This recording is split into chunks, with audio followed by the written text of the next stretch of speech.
El viento olía a tierra mojada y a pan recién horneado mientras las campanas del pueblo sonaban con un ritmo lento y grave. Una mañana cualquiera se volvió un antes y un después en la vida de una familia humilde. Un incendio, una enfermedad y una carta escondida convergieron en la misma semana para cambiar destinos.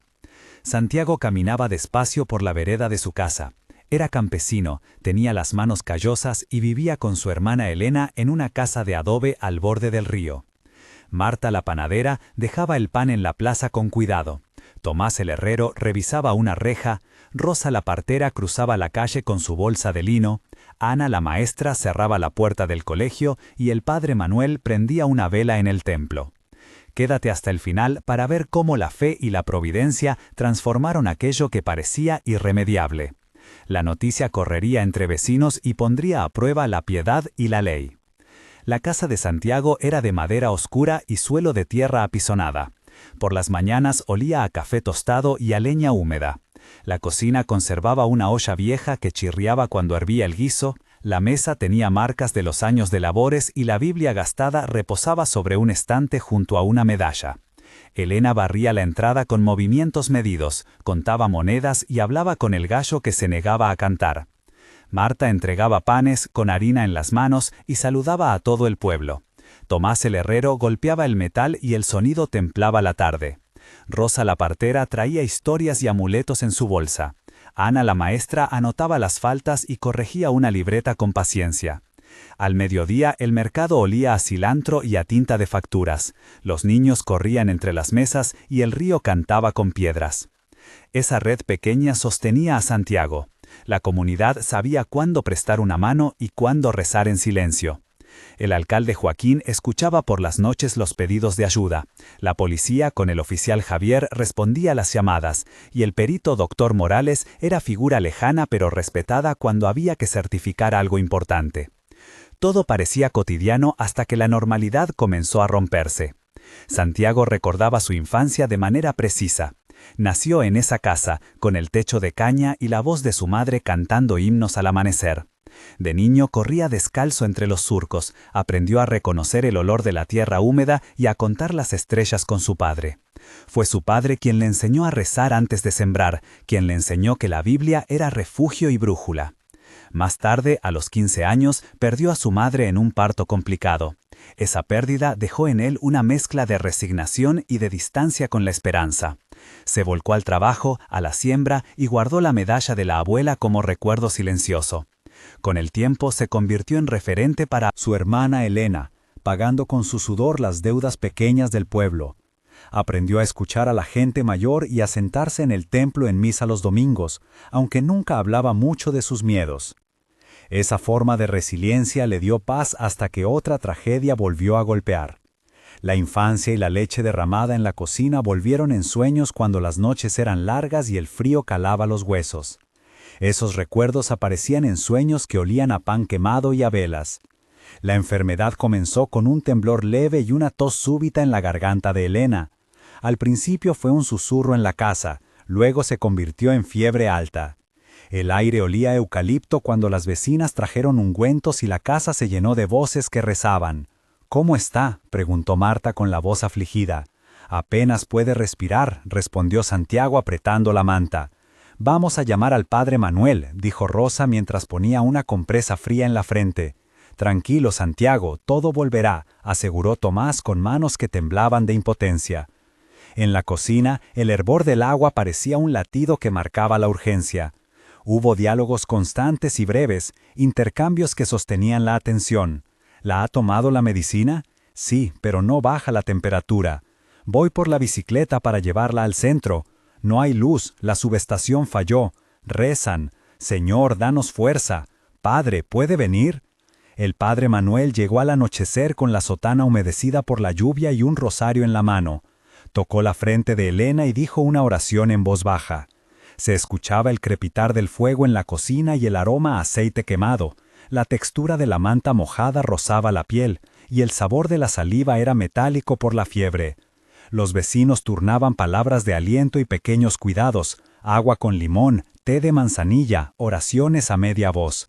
La sensación térmica cambiaba con la noche, el frío se colaba por las rendijas y cada respiración era una lucha.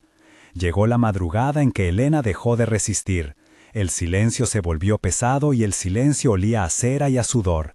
Las manos de Santiago permanecieron siempre cerca, temblando, incapaces de soltar la almohada. En el velorio, la casa se llenó de gente y de murmullos que a veces eran plegarias. «Señor, acepta su alma», dijo el padre Manuel antes de la misa. Había rezos susurrados, la Biblia abierta en una página arrugada, la medalla de la abuela sobre el pecho de Elena brillando con una luz cobriza. Marta limpiaba lágrimas con una torcedura de papel, Tomás entregaba silencio con su puño apretado, Rosa sostenía la mano de Santiago y Ana dejaron sobre la mesa un pan de trigo como ofrenda. Llegaron el alcalde Joaquín y el oficial Javier para presentar el certificado médico y rubricar el dolor con burocracia. La noticia corrió por el pueblo y muchas puertas se cerraron en duelo. En el velorio se escucharon historias pequeñas y grandes, confesiones que solo salen cuando el tiempo se detiene. «Ella siempre ayudó a la partera», dijo una vecina. «Recuerdo cómo le daba de comer a los niños», dijo otra. El pueblo se congregó en la iglesia. La misa tuvo un silencio denso. Y al final, poco antes de enterrar, todos cantaron un salmo que tembló en el aire como una plegaria colectiva. Si esta parte tocó tu corazón, sabes que no estás solo. Si la historia despierta una memoria, comparte en los comentarios un gesto de fe que te haya sostenido. Escribe una palabra o un nombre y deja que otros encuentren consuelo en tu relato. Tu testimonio puede ayudar a alguien que ahora mismo necesita una luz pequeña. Compartir un recuerdo es un acto de comunidad, un puente de esperanza. Mientras tanto, seguimos con la historia para ver qué ocurrió después. El fuego llegó como una sombra traicionera al mediodía siguiente. Un chispazo en la cocina, el olor a grasa quemada, el humo que picaba los ojos y la piel que ardía. Santiago intentó apagar las llamas con mantas mojadas y con agua de la pila, pero el viento avivó el fuego y el techo comenzó a crujir. «¡Corran!», gritó alguien desde la puerta. «¡Santiago, la Biblia!», clamó Rosa. En la confusión, el calor era insoportable. El sudor se pegaba a la frente, la madera crujía como huesos. Intentaron rescatar algunos objetos, la medalla, fotografías, la olla de cobre. Pedro, un hombre envidioso del pueblo, miraba a lo lejos con una expresión que no era de auxilio sino de cálculo. Cuando el humo cedió, la casa quedó calcinada. La Biblia estaba chamuscada en una esquina, las paredes izadas en esqueleto negro y la ropa olía a hollín. El sentimiento fue de desolación total. Esa noche Santiago sintió el peso de la pérdida material y espiritual. La textura de las cenizas entre los dedos le recordó la fragilidad de lo que se creía eterno. Lloró en voz alta, una plegaria rota. «Señor, ¿por qué otra vez?». La comunidad, sin embargo, respondió con manos y con pan. Marta trajo panes calientes, Tomás comenzó a reunir tablones, Rosa ofreció mantas, Ana preparó una lista de necesidades. La providencia se mostró en actos concretos y pequeños. El peritaje fue breve pero necesario. El doctor Morales llegó a la mañana con guantes y una libreta. Explicó con palabras sencillas que el informe determinó que el origen fue eléctrico por una instalación antigua, que las pruebas químicas confirmaron acelerantes no presentes y que la póliza municipal permitiría acceso a un subsidio si se cumplían ciertos requisitos. El peritaje incluyó toma de fotografías, verificación de cableado y testimonio de vecinos. En 280 caracteres, el peritaje aclaró lo técnico sin drama. Se documentó el punto de ignición, se registró la presencia de residuos de combustión y se estableció que no había dolo comprobado. Con ese respaldo comenzaron los trámites con el alcalde Joaquín y la policía del oficial Javier, y se activó la ayuda municipal para la reconstrucción. La partida de Santiago del pueblo fue silenciosa por unas horas. Se fue a la casa vieja de su abuelo, una casucha apartada donde nadie ponía mucha atención. Al abrir una tabla del suelo encontró un cofre oxidado. El aire dentro del cofre olía a polvo, a cera antigua y a tinta. Dentro había cartas, una Biblia pequeña con tapas de cuero y una nota escrita a mano que parecía más una bendición que una instrucción. La sensación fue sobrenatural. Una luz tenue pareció llenar la habitación aunque no hubiera electricidad. Leyó la carta. Hablaba de trabajo compartido, de tierras a medias, de un préstamo que debía pagarse con tiempo y con honestidad. También había mapas con marcas de huerto y un recorte de un nombre, Hacienda del Río, y un sello de un proyecto de conservación. «Esto cambia todo», murmuró Santiago. El descubrimiento trajo alivio y una inquietud nueva. En la carta había una clave para recuperar un terreno olvidado que perteneció a la familia por generaciones. La Biblia pequeña estaba intacta, con pasajes subrayados y una inscripción en la primera página que decía, «Para quien reza y trabaja». Santiago sintió que la providencia, de alguna forma misteriosa, le ofrecía una segunda oportunidad. En el pueblo no todos celebraron. Pedro, movido por la envidia y la codicia, intentó apropiarse de los planos y difundir que todo era un engaño. «Eso no vale nada», decía en la cantina intentando sembrar dudas. Surgió un conflicto social que puso en tensión la integridad de Santiago y la reacción de la comunidad. Hubo un intento de robo en la noche en que alguien rompió una ventana en la casa del abuelo para buscar el cofre. Se desató la confrontación en la plaza. «Devuélvelo», gritó Ana con voz firme. «No tienes derecho», dijo Tomás empujando a Pedro. «Yo lo encontré», respondió Pedro con voz áspera. El oficial Javier llegó y pidió calma.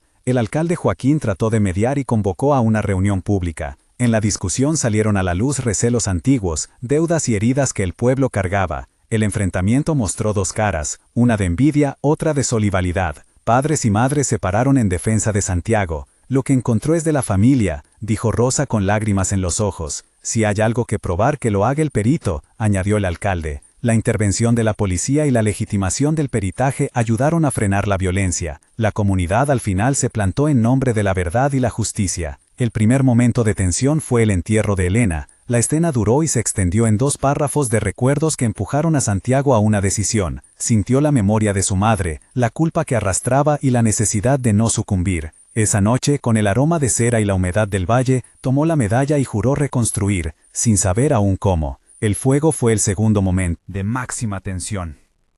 En medio del humo, con la madera crujiente y la respiración corta, tuvo que elegir entre rescatar objetos o salvar su salud. Eligió intentar salvar la Biblia, pero las llamas reclamaron todo. El tercer momento fue el enfrentamiento con Pedro. Sentado en la plaza con la multitud alrededor, sintió el peso del juicio social, la memoria de los viejos rencores y la posibilidad de perder la nueva esperanza que acababa de encontrar. Cada momento lo empujó a la oración, a repetir «Señor, dame fuerza», y a mirar con confianza la providencia. La reconstrucción tomó forma en los meses que siguieron. Al primer mes, la comunidad ya había levantado una estructura provisional. Marta había organizado una colecta, se amontonaban latas de pintura, clavos y tablas, y Tomás trabajaba sin descanso. Las manos se multiplicaban, el sonido de martillo se mezclaba con cánticos y rezos. El alcalde Joaquín gestionó un subsidio municipal y el doctor Morales entregó el informe que permitió tramitar el seguro. La casa nueva comenzó a levantarse con paredes de adobe reforzado y la Biblia pequeña fue colocada en la repisa de la cocina. Se plantaron hortalizas cerca del río, siguiendo el mapa del cofre. La escuela de Ana recibió donaciones para un aula de apoyo. A un mes, la vida había recuperado algo de orden. El olor era a tierra recién removida, a pintura fresca y a pan de masa madre. La comunidad celebró con una misa en la que el padre Manuel bendijo la casa y dijo una plegaria de gratitud. «Bendice esta tierra», repitieron al unísono. Santiago comenzó a enseñar a jóvenes sobre siembra y contabilidad de parcelas, compartiendo lo poco que sabía con generosidad. A los 3 meses, la transformación era más evidente. Se había formado un comité para administrar las parcelas recuperadas y se había creado un pequeño fondo para apoyar a otras familias que habían perdido todo. Elena había sido recordada en una placa en la nueva cocina comunitaria. El proyecto de la Hacienda del Río se convirtió en una iniciativa de siembra comunitaria, con huertos rotativos y una rifa de producción para sostener a quienes necesitaban ayuda. La escuela tenía ahora una biblioteca con libros donados por la diócesis y el padre Manuel organizaba charlas sobre la esperanza y la responsabilidad social. El trabajo colectivo permitió que algunos jóvenes ingresaran en talleres de herrería con Tomás y Marta amplió su horno para dar empleo a 2 mujeres más. La sensación de pertenecer a una red de apoyo creció y fortaleció la fe de muchos. Santiago, que al principio se sentía pequeño frente a tanto dolor, ahora era un referente de entrega. A los 6 meses, la comunidad ya había instalado un centro de acopio que servía como memoria del proceso y como motor económico. La casa de Santiago era un refugio simple pero funcional. La Biblia con el cuero gastado ocupaba un lugar de honor, y la medalla se usaba en las fiestas para bendecir las semillas. El proyecto de la Hacienda del Río obtuvo reconocimiento en la municipalidad y una pequeña subvención para prácticas agrícolas sostenibles. Se firmó un convenio con un museo regional para validar los documentos encontrados y preservar la historia local. El peritaje y la legitimación legal cerraron antiguas sospechas y Pedro fue obligado por la justicia a resarcir daños menores por el intento de robo. La plaza tuvo una reinauguración con música, pan compartido y un sermón del padre Manuel que habló de misericordia y trabajo. La providencia, en palabras de muchos, no fue un milagro aislado, sino la suma de manos, oraciones y decisiones legales bien tomadas. Al final, Santiago no solo reconstruyó una casa, ayudó a reconstruir la confianza en un lugar que la había perdido. Devolvió la medalla a quien la necesitaba, donó parte de la primera cosecha al comedor del pueblo y abrió un taller comunitario donde enseñaba oficio y fe.